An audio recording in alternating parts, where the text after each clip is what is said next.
student, in the last video we discussed about SR flip flop, JK flip flop, D flip flop and T flip flop. Now in this video we will discuss about master slave flip flop.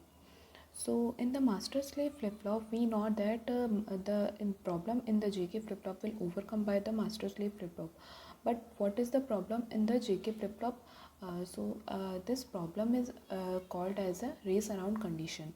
So we can see that in the JK flip flop, for JK flip flop, J equal K equal 1, when the value of J and K equal 1, and clock is 1 for a long period of time, then the output will toggle as long as the clock is high, which makes the output of the flip flop unstable or uncertain.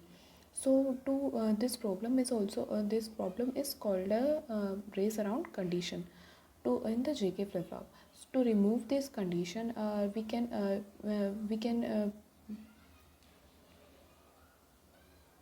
to remove this condition, two methods are applied. In the first method, this problem can be avoided by ensuring that the clock input is at logic 1 only for a very short period of time. And the second method is master slave JK flip flop. So in the master slave JK flip flop, it is a basically combination of JK flip flop connected together in a series configuration.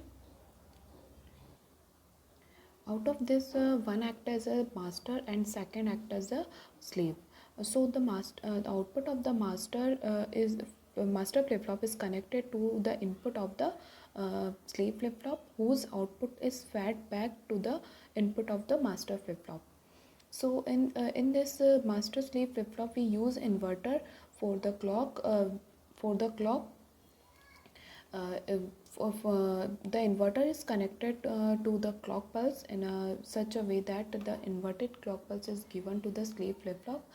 So in other words, we can say that when clock equal to 0 for the master flip flop, and then the clock equal to 1 for the slave flip flop, and if C is clock equal 1 to for the master flip flop, then the clock equal to 0 to the slave flip flop.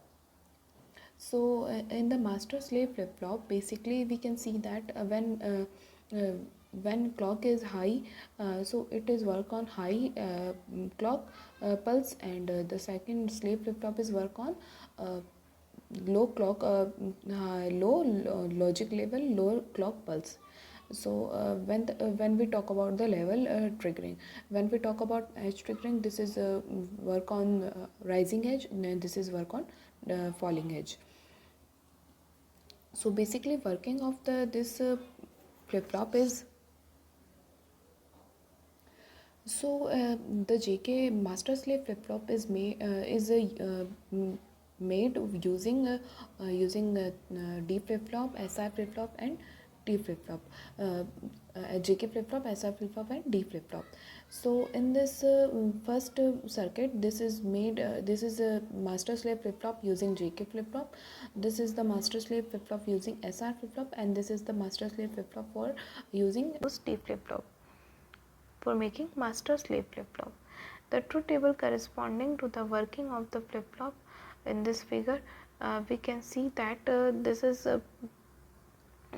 the master part of the flip flop appears during positive edge of the clock.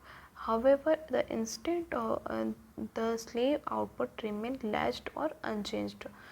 The same data is transferred to the output pins of the master slave flip flop by the slave during negative edge of the clock pulse.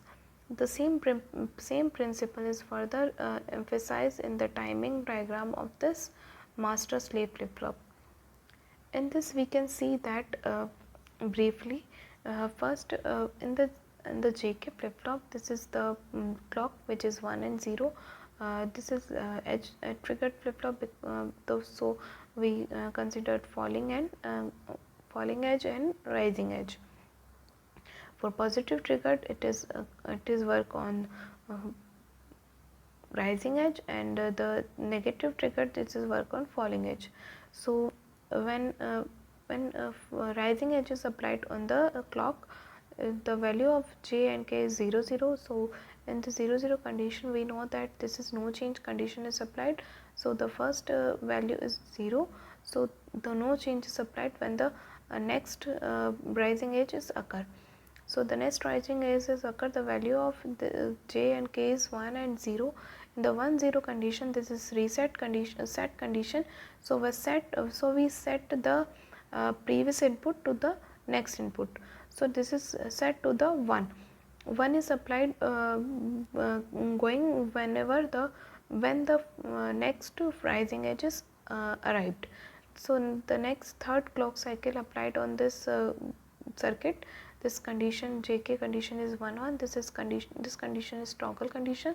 So the 1 is toggled to 0, and when the fourth clock is provided, this is 1 1. This is also toggled, and in the next clock, this is 0 0. This is no change condition, and then this next clock, this is 0 0 condition. This is also no change condition.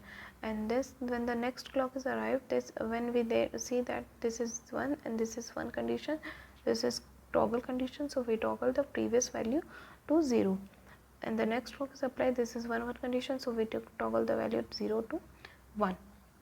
And this is Q condition, and the Q condition is same as the master condition, but the follow the next edge, next clock, because it is negative edge triggered flip flop.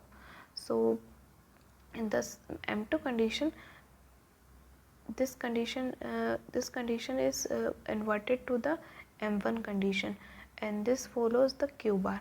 So we can see that this first is follows to the next clock. So in this the difference of the clock is 1 clock. This is the truth table of this master slave flip flop. So the positive edge triggered 0 1 is applied on this is first master is 0, second is 1 because no change condition is occurred, and second is latched because the negative edge is not applied on the second slave circuit. So we applied negative triggered clock. In this the 0 1 is present state. This is latched because this is positive edge triggered.